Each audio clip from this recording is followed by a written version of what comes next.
Pakistan बमुकाबला Australia. Pakistan ने toss जीत कर batting का फैसला किया है और अपने नाज़रीन को बताया ये तीसरा टी20 मैच है। पाकिस्तान ने 2 टी20 मैचेस के अंदर फतह हासिल की थी। गुज़िश्ता मैच में भी शानदार कारकर्दगी की बिना पर पाकिस्तान फतह से हमकिनार हुआ था और ये अब तीसरा मैच है।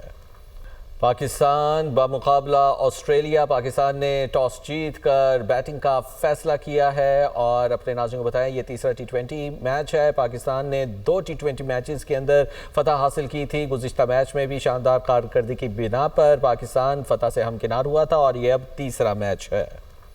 पाकिस्तान बमुकाबला ऑस्ट्रेलिया। पाकिस्तान ने टॉस जीत कर बैटिंग का फैसला किया है और अपने नाज़रीन को बताया ये तीसरा टी20 मैच है। पाकिस्तान ने 2 टी20 मैचेस के अंदर फतह हासिल की थी। गुज़िश्ता मैच में भी शानदार कारकर्दगी की बिना पर पाकिस्तान फतह से हमकिनार हुआ था और ये अब तीसरा मैच है।